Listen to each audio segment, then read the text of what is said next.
Welcome, Antiochians. We're happy to have the rain, but it's, interferes a little bit.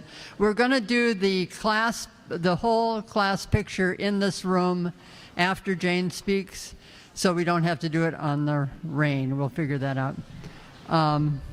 So it is my great privilege to invite Pamela Martinez, who is a current student, and who is on the Board of Trustees as a student representative. She's going to speak first for a few minutes, and then she will introduce Jane. Thank you. Pamela.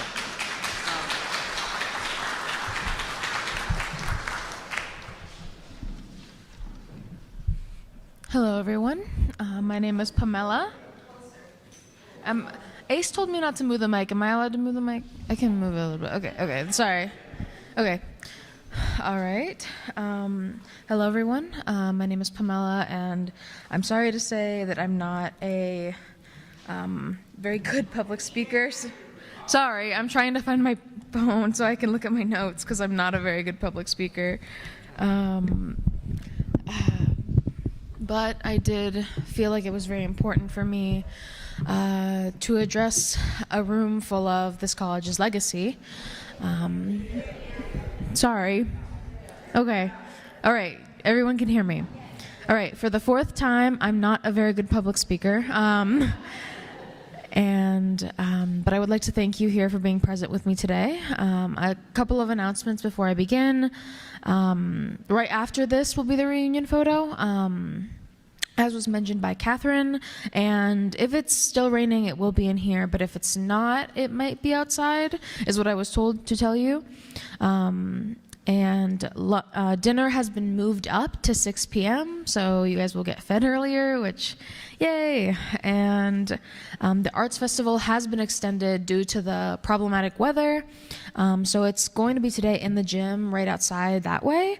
But because tomorrow will be so beautiful, from 12 to 4, the Arts Festival will continue tomorrow, just so that you guys can all get your fix. And now it's my turn. I am very proud to go to Antioch College. Being a student here, it's as much of a privilege as it is a challenge, knowing that I'm growing up with the college, if that makes sense. We reopened when I was like 10, so I think at the same time I was going through a lot of changes. I'm sure all of you are participating in trying to rejuvenate and revive something that has become pretty central to my life at this point, and I wanted to thank you.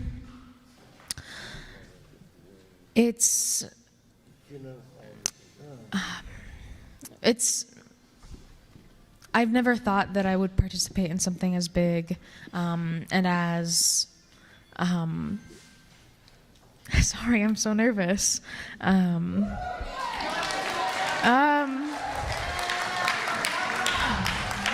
Thanks, that's very kind. I've been here no longer than Jane. Well, actually, I was here a little bit longer than Jane. So I was here when we picked her out. And we took her home, and we gave her a nice office on the 4th floor of South. And really, I've been here through a lot of upheaval. I've been here through a handful of complete turnovers in administration. I've seen a lot of change. I've seen a lot of beautiful things. I've seen a lot of difficult things. And I can say, after everything I've seen, I hold no affinity for things that we call institutions. But I am deeply in love with the mission of Antioch College, and I'm very proud to be here today, speaking to all of you.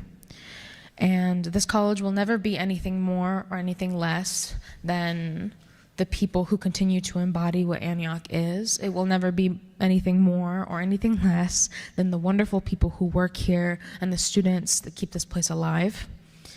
And that's a lot of responsibility because we are a college, but we really are in the business of fostering revolutionaries and prophets. And, those people who have really easy lives, right? And that's unsettling. That's an unsettling place to be for a place that's supposed to be a college, because that's not something that's incentivized anywhere. And I can't imagine what it must be like to be here at this place that has gone through so much change. And I know that we've been running on hope for a very long time, when colleges and education has really been geared towards running on things like money. And I won't pretend like I know a lot about money because I'm 21 years old. But we're in completely unprecedented times. And in that, the people who reopened this college could have never foreseen what we would be seeing in higher education, what we are seeing in the workforce, what we're seeing in terms of natural disaster and man-made disaster. But we're continuing to build who we are, and that's a challenging and powerful place to be. And so thank you again for this opportunity. I look forward to being like you one day and coming back to Reunion and seeing how this place has changed. Because at a place so deeply tied to the identities of the people who keep it alive, there is always going to be change. And I feel very fortunate to be here at this exact moment. Thank you for your time, and I would like to call Jane Fernandes to the stage. I don't think I had anything else to tell anyone.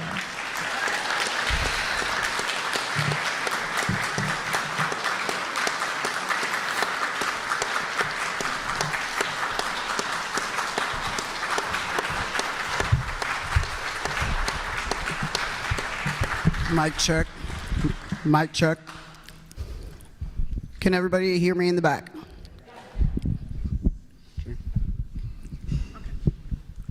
Okay, can you hear me? Yeah, all right. Greetings, distinguished alumni. I'm Dr. Jane Fernandes, and I come to you honored ever still to be the president of Antioch College. This will be my second reunion since joining the college, and I have been inspired by my time over the last few days with those of you involved with the Volunteer Work Project. And I'm enjoying the energy and vibrancy on campus brought by alum from across the generations. I find that Antioch alums are uniquely invested and engaged with their college, and I'm grateful for the opportunity to be here with you today. I would like to spend some time today updating you as the current climate and sharing with you the forward vision for our beloved college. I ask that you consider this message and listen with openness, and hope that at its heart are the students like you all once were. When my time here at Antioch began, we were in a period of intense difficulty and change. The COVID-19 pandemic, righteous unrest around racial justice and anti-blackness, financial pressures, presidential transition, staff and faculty layoffs, and a need for further clarity around our curriculum and its organization, some of which we're still experiencing today. We became, once again, but in a much more urgent way, that transient mode home. For some of our students, this is the only place that feels safe. This is the only place they experience belonging or even have something to eat. a theme began to emerge for me that Antioch is more than a college. The charge of most presidents, I believe, is to serve as a caring captain. So in August 2021, as I began my tenure, I immediately set to work building a set of goals for my first year. It became clear that the college was in need of a strategic plan that would enable us to take action swiftly, focus on implementation, and prioritize stability. With support from the Board of Trustees, those first-year goals served as a starting point for building a larger institutional plan. Subcommittee was formed in reflection of our community and our community governance structure, and include faculty, staff, student, and trustee representatives. The plan was developed and approved by the Board of Trustees. The plan was developed, and the Board of Trustees formally approved the college's new strategic plan in June 2022. The plan resulted in 6 goals that are guiding us until 2025. If you've not had a chance to review it, I encourage you to do so on our website. In that process, the need to continue building a culture of deep listening, trust, and collaboration, a culture that always holds care and justice at its center, was needed more than ever. The theme came into sharper focus that we are more than a college. For those of you who have participated in the planning process, you know that the plan itself was one critical step, but we were just getting started. So today, I'm proud to share with you the Social Enterprise and Enrollment Plan. We call it C Plan. This is a result of tremendous community input, collaboration among the President's Cabinet, and support from the Board of Trustees, who endorsed it at their most recent meeting last month.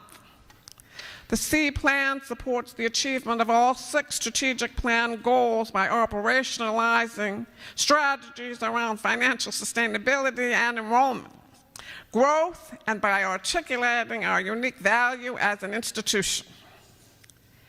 In order to better understand the C Plan itself, I want to first speak to you with more transparency about the college's cost structure.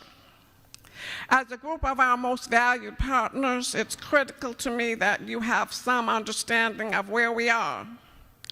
Some years ago, the college made a deliberate choice and commitment not to charge exorbitant tuition fees, room and board rates, and make our education accessible and affordable to all students who want to receive it. The result of that decision means that we are not sustained by student-derived revenue. Interest rates, supply chain issues, and even eggs became kitchen table conversations for us all. And Antioch is no different.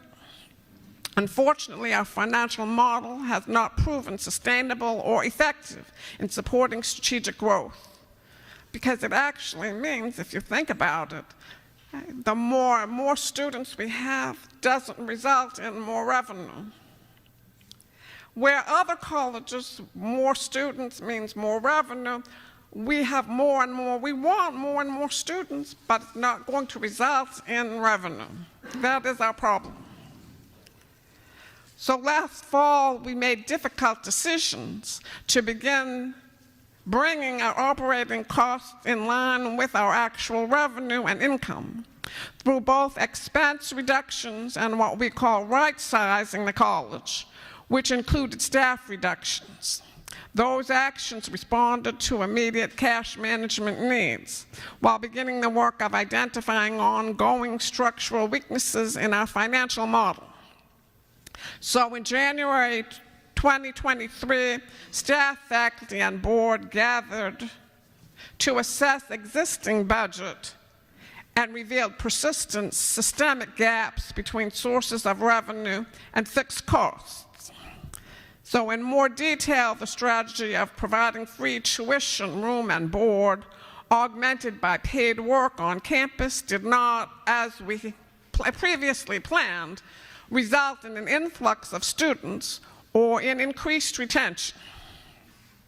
Scholarships and financial aid packages were inconsistent and not sustainable for budgeting. Students were receiving heavily discounted room and board, while the costs for board especially were skyrocketing. Advancement income was shrinking when adjusted for generous bequests over a number of years. Student work was being offered without a source of funds to cover our expenses. Nearly 1/4 of our fixed costs year over year are paying for carrying costs, utilities, and maintenance for buildings that are underutilized or sitting empty. No single strategy will result in a balanced budget for any organization, but we found that there are opportunities across nearly every area of the college to generate revenue. We will unite and focus on viable, incremental, and multi-year strategies that also support the student experience. A strength of the college is the alignment of programs with the mission. Antioch has not experienced the mission creep of many institutions. The only area of ongoing expense that's not directly mission related is maintenance, carrying costs, and depreciation of facilities that are not in use or underutilized. But we have a plan. Through disciplined planning and implementation, the college was able to close out fiscal year 2023 with a positive budget, or in the black. Okay. Okay, so 1 year. Yeah. Okay. Looking to fiscal year 2024 and beyond, we estimate that to operate the college we want and have requires approximately $9 million. Based on our historic revenue generating sources, the estimate of anticipated incoming funds leaves us with a deficit. So we already know FY24, we're working now to understand how to get to a balanced budget. That's completely different than my first year, where I got the budget, numbers were there. And then as the year went on, we realized this is not happening. It's not realistic. Now we know ahead of time, and I'm sure you know about some of my requests, my fundraising requests. One was specifically about helping us with next year. So we are working on how to get to a balanced budget now for FY24 and to identify new sources of revenue while we implement strategies to shrink the deficit. The decision, hold on. Okay, did I mess up the microphone? Okay, okay. Okay, okay. I'm talking about a decision-making strategy screen. The decisions we make not only affect the student experience, but also our broader community and permeates well beyond our campus, because Antioch is more than a college. Understanding that, and in fitting with our governance model, the Cabinet and Board of Trustees have developed and improved a strategy screen. The strategy screen is a simple, powerful tool for decision-making. Developed prior to tackling a big strategic decision, the strategy screen makes explicit the criteria that we will use to choose a particular strategy or course of action. We hope that it will serve as a source of accountability so that we may continue to lean into our values and demonstrate them in our actions. The strategy screen asks us to consider the student experience, financial sustainability, communications and reputation, mission and values, justice, equity, diversity, inclusion, and anti-racist. So that's when I see diversity and inclusion, I put them together to say diversion. But it's really two things. Okay, the C plan. With our strategy screen in place, we're now focused on implementing the comprehensive C plan, which outlines how the college will turn around its financial model through 8 strategies. One is grow advancement-derived revenue. After several years of declining advancement revenue outside of bequests, additional expertise has been retained to create an advancement plan in alignment with our financial model. Second is implement core college footprint. The board endorsed a core college campus footprint that better reflects our size and needs, both now and for any credible vision of our future. Many empty or underused buildings and plots of land have weighed down both our budget and our imaginations. In the short term, revenue and savings from the release of unnecessary perimeter holdings will help us bridge the remaining FY 2024 gap between projected expenses and revenue. 3, align student-derived revenue. Students investing in their education and community, we feel, should be a part of the Antioch student experience. Therefore, the Cabinet is revisiting Antioch College Works with an adjusted financial model that does not exclude students of high financial need or result in insurmountable debt upon graduation, while also not creating such a heavy expense on our budget. The admission plan will identify and recruit students with this value in mind. 4, activate learning hubs. Our 7 learning hubs represent assets that the student experience, that enhance the student experience, alongside the potential to generate revenue for the college. The Antioch Microfarm, Antioch Review, which is coming back. C-Sharp. Okay, C-Sharp. It's coming back. Coretta Scott King Center, the Foundry Theater, Herndon Gallery, and the Wellness Center. Hub directors are meeting regularly since February to develop business models that contribute to both mission and revenue. And I can envision the concept of teams of people focusing on specific parts of the college with an eye for finance will be a really pivotal part of our future. 5, explore potential game changers. We are exploring, but we're not relying on a few potential game changers.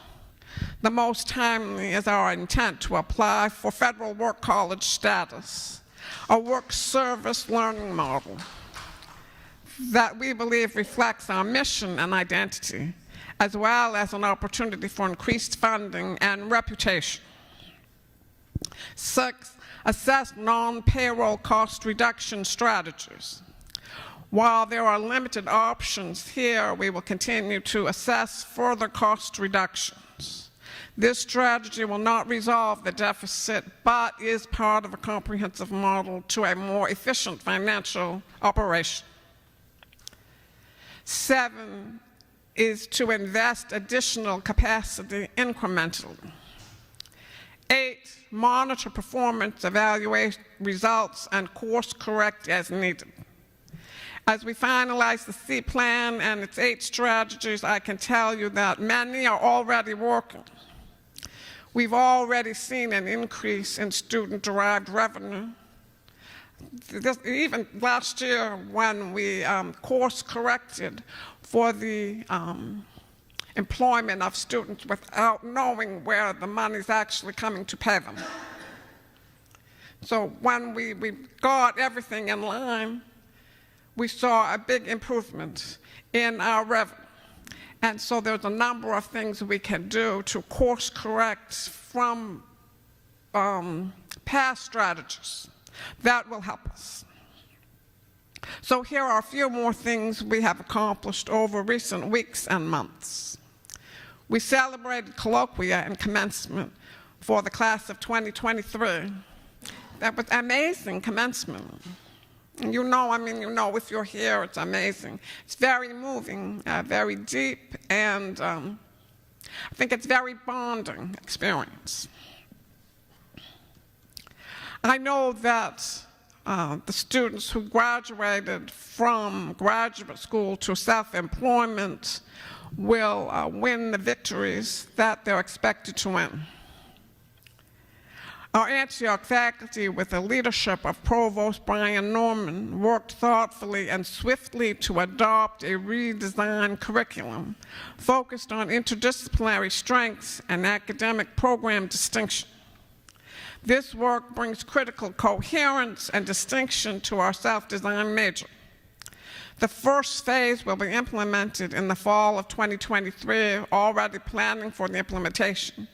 And that is a great accomplishment for academic affairs, Provost Brian Norman and the faculty, who have worked harder and faster than any faculty I've ever known to make the important changes that we need to have more coherence in the curriculum and more clarity about what we expect students to do and why it's so important that they learn the way we're offering. The summer will be a time to put learning into action with courses and programming. Students will be able to learn about social enterprise and innovation, environmental literature, and oral history in our July-August course block program. We'll also host the Permaculture Design Certification Summer Intensive Workshop in partnership with Cincinnati Permaculture Institute. And thirdly, we will welcome scholars from around the world as a part of the GLCA OLA workshops. In all, it's my hope and charge that Antioch will remain a place that offers quality, experiential liberal arts education, including our national reputation as a college that changes lives, a unique campus, a distinctly committed alumni base, a remarkably diverse board and student body, and a strategic ability to attract growing college population, such as first-generation students, immigrant and refugee students, BIPOC students, transfer students and adult returners, students of low income, and queer students. I hope that you heard that the C plan points the way to a renewed vision and sound financial footing, and that Antioch is more than a college. We are working to lower the walls of campus, to continue to invite in those who feel without a home, make space for ideas to flourish, and be a welcoming neighbor to our village and more broadly in the world. How can you help? We recognize that ideas of the past have at times fallen short, and we're committed to repairing trust and developing deeper buy-in. I'm asking for your faith in me and my cabinet. We have done the necessary planning. There is assessment and evaluation built into our process, and the strategy screen will provide consistency and accountability in our decision-making. I'm asking for your ongoing financial support and new prospects outside of our existing Antioch community. We need your ambassadorship. The words you utter about this place are often reflected back to the students of today. We want to continue to be a force for change, and I can imagine 50,000 alumni strong who are amplifying the impact of our small yet fierce campus, moving united in one direction. That even beyond graduation, the ideas and values of Antioch are with you for life, because Antioch is more than a college. Thank you for your attention. And now I think we have a Q&A session, and my cabinet and a few trustees are going to respond to any questions that you have. So if I can call the cabinet and trustees, if I remember them all, but Brian Norman, if you stand up or something, such a Brian Norman Provost, Shane Creeping Bear, Shane Creeping Bear, Dean of Admissions and Dean of External Relations, maybe stepped out. Okay. All right, Lily Jennings, our controller.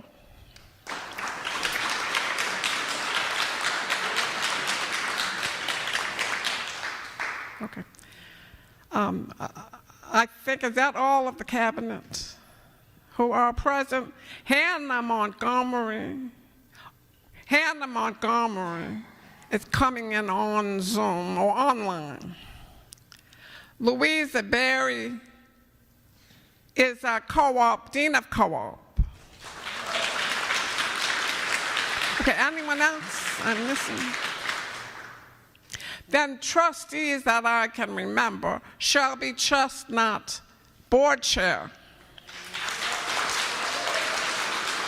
Shalini Deo, governance committee chair. Oh, back there, okay. Stephen Oliver, co-chair of academic affairs. With Bantu.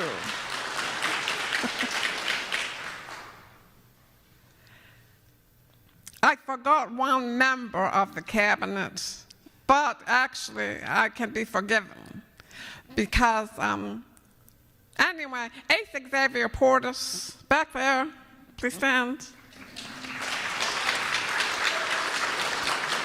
Okay. Ace Xavier took a leave from being a trustee to move over to help us with advancement. I guess you would say advancement planning and advancement stability. And I do want to say it's a big help here with our advancement work. Okay, any other trustees not here? Karen Mulhauser is someone to recognize. Yes. Because she has served as the liaison from the board of trustees. I am no longer on the trustees. Okay, in 30 minutes, her term will be over. But I've been on the trustees for several years. Okay. I don't know anyone else here. Emily, I don't know if Emily Sabel is here. If not, I'm sure Emily will be around. Okay, so these are people who can help us answer questions. I think if you're answering, you probably have to come up to the microphone. Okay? Okay, so any questions? Are you going to handle the questions? No? Okay. All right, any questions?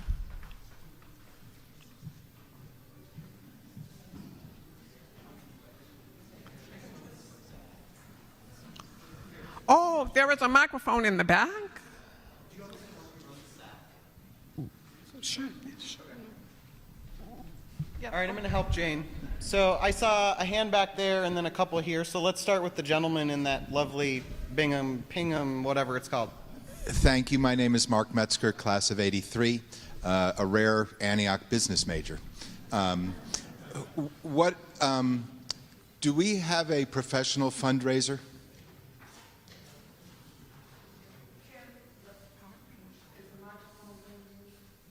So the question was from Mark, does Antioch have a professional fundraiser on staff, is what you're asking? On staff or on control or, Yeah. on the payroll?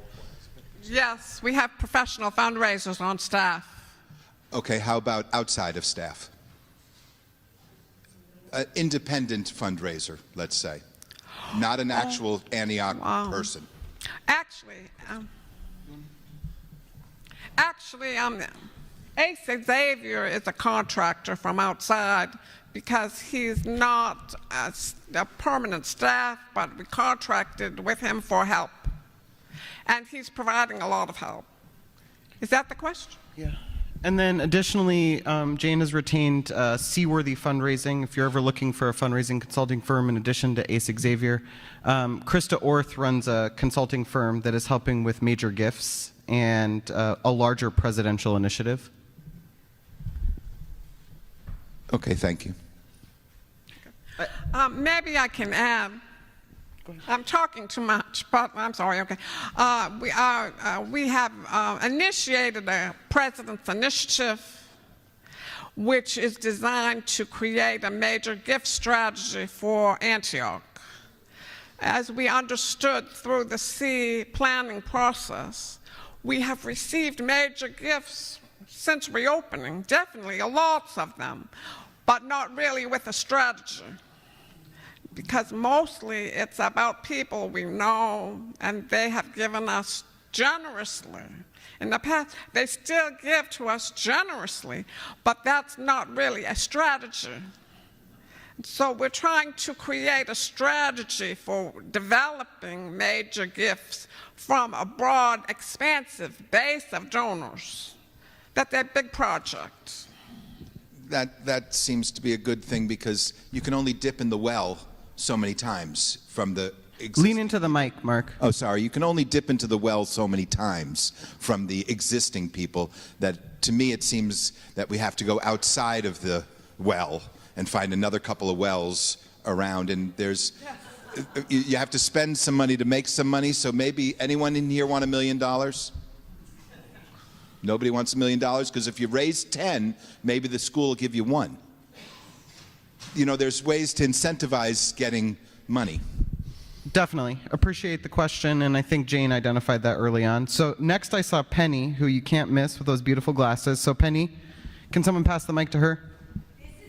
Hold on. One moment. This is just a thought while I'm sitting in this room to save some money. Don't air condition us quite as cold, please. Well, sorry. Definitely appreciate your climate control concerns. I know you have a strong AC there in Florida. So I have time for about 4 or 5 more questions, quick questions. So I have John Knox.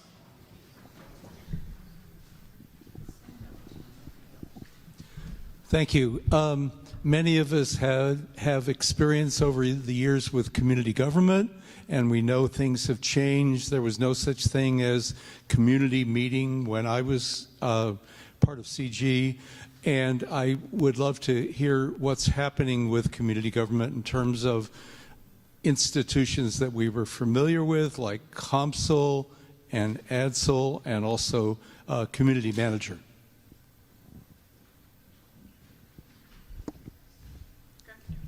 Any student want to answer?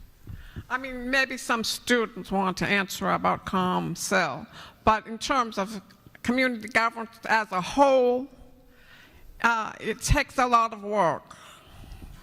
Sometimes it's on, sometimes it needs attention. Sorry? Do you want me? Yes, thank you. Yes, come up here. Yes, answer. Thank you. Yes. Hi, everyone. My name is Rose Marie Compton. This past year, I was the president of COMSIL, and the year before that, I was the treasurer chair of COMSIL. I can speak a little bit to COMSIL. Recently, we've been, working to make the community great, focusing a lot on our, big fun things for student life and also just staff and faculty life. We've done a bunch of amazing community days. Help plan, our community meetings where we, share out, and those are open to everyone to join, including alumni.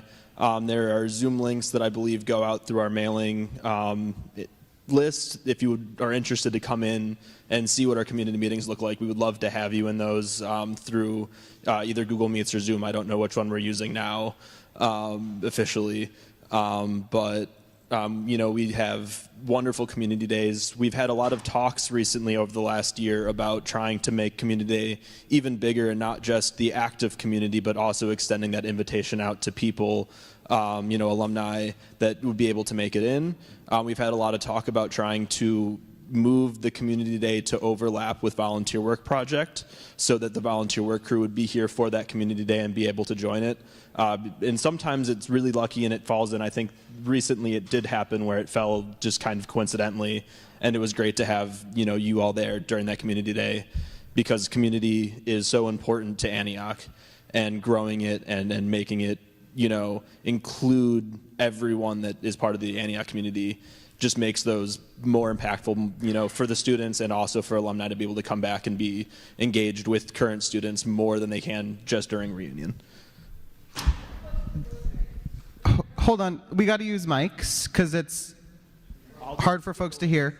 But the one thing I would also add while the mic is getting passed is that I don't know if folks are aware, but the Board of Trustees at the highest level has 2 student representatives who vote, a faculty member, a staff member, and the community manager who are on the Board of Trustees, which is really the first time in the college's history that it's been like that. They had been ex officio members at times, but that's a big deal.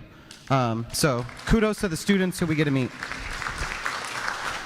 So Rosemary, as the COMSOL chair, speak into the mic, Liz. Do you know if there's a plan for a community manager election? And can you talk a little bit about the current situation of the community manager position? Absolutely. We had our community manager leave during winter term, which is in the middle of their elected period. And initially, the responsibility fell into the COMSOL chair until we created 2 student positions to cover that. Pamela Ibarra Martinez did a wonderful job, as well as El Mele, covering the responsibilities of the community manager. I believe we do have a plan to run a community manager election. There was some talks about how that would look and if there was any kind of restructuring, and I don't think we reached a conclusive restructuring of how community manager works. So I think the plan is to run an election like we always do in this moment. Do you know when that would be? I do not currently know when that would be. And just a follow-up question, do you know what the status is of CG fees and how they're currently being collected and routed as COMSOL chair? Liz is very up on the topics that are near and dear to my heart, which is CG fees. I've had a lot of strife with some of the previous administration that kind of has, a lot of them are no longer with the college, about the structuring of the budget and CG fees. There was some frustration that we are assessing CG fees to students about $77 per quarter, and we were given a CG budget that was significantly lower than those CG fees assessed from the number of students. And for the most part, we've worked that out with our new lovely controller, who's doing a much better job at kind of managing that kind of stuff and making sure it's all above board. And with the current cash shortage, we were able to understand and recognize that we can't, right now the college needs all of the funds it can get access to across the board, and we were willing to accept at this moment, the cash needs to be somewhere else, with the understanding that the CG fees should be going to the CG budget. And so for this year, it looks a little different, and hopefully moving forward, the CG budget will more reflect the actual assessment of CG fees from students. Thanks, Rosemary. So I have time for maybe 2 more questions. Any takers? Well, y'all. I see Mike Hogan. Fun fact, Mike Hogan and I went to the same high school and the same college. So Mike, it's all you. Arts High, yeah. Could you give a ballpark estimate of what it would cost to get main building open again? What's main building? Antioch Hall, the castle. Yeah. Antioch Hall. So I can pass it to Ace Xavier, but there's not a clear. No? So I can tell you from the last assessment that we did. So you are going to answer? I'm just confused. Yeah, I can answer. Okay. So As Jane said in her speech, we are looking at the overall campus footprint, and there are certain things that are core and will remain core. The buildings that are underutilized, we have to do assessments to see where they are in their current condition. Main building is currently closed, obviously, but there are some things that we are looking at to assess all of our buildings to know better what that would look like, but we, at this time, don't have an actual number for it. Do you have a response, Pamela? Okay, and then I saw Coco's hand, and then I'm going to close with Coco. Yeah, so as far as like main building, it's been closed my entire time that I've been a student here. But Lean into the mic. Sorry. But we have plans on potentially utilizing main building to do a art project that would be a haunted house in the fall as a fundraiser. And you better tell Jane. yeah, and so we're planning it. And it would be wonderful to have people around for that. It's going to be called, so it's going to be a haunted house. And so, sorry, I just was really excited about that. All right, so I got Coco last, and then we're going to close it out. But folks are around the rest of the weekend to answer questions, so definitely ask the critical questions that you want answers to. So Coco, you're up. Yeah, thank you. I know that there have been some staff cuts in the last year to support budget stabilization. And I guess I'm wondering, especially with like the development of these other revenue generating hubs, which then require labor, and we get in this cycle of folks wearing more hats than is often sustainable. I guess both like what is the process for prioritizing new hires? I know that might be part of the strategic plan, but then also what's being done in terms of staff retention and morale and how folks are feeling working here now.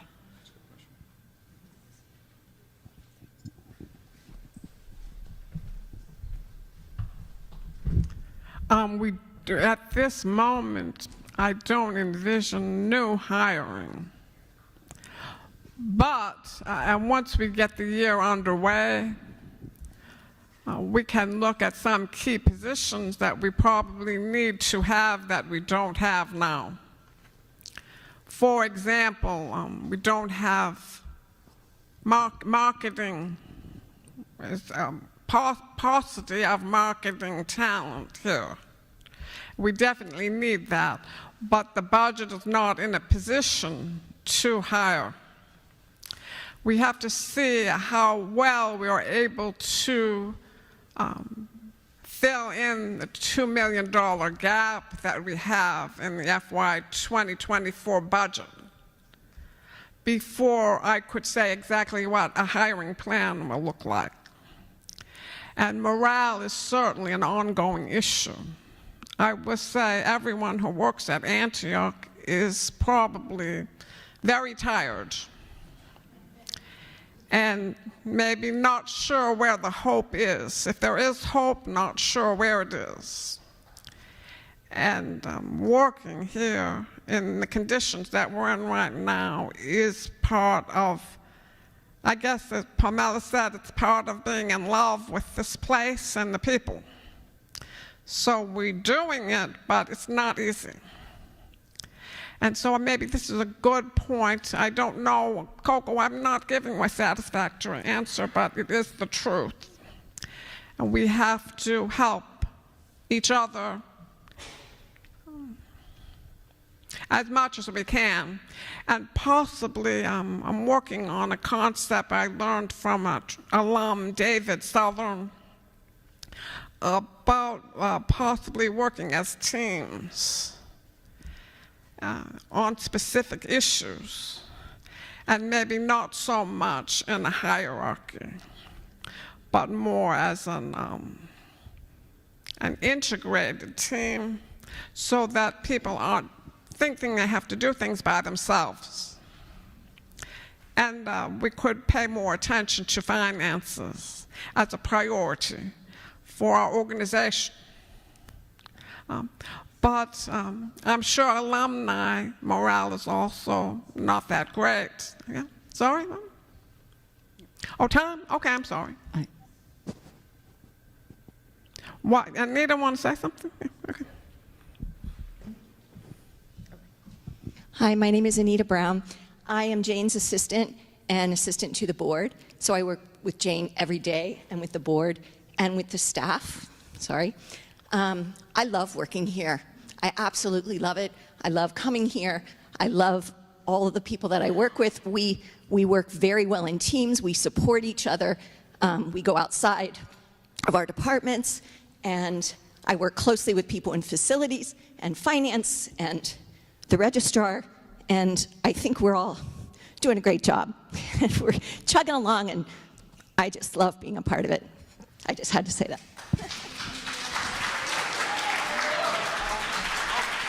Thank you, Jane.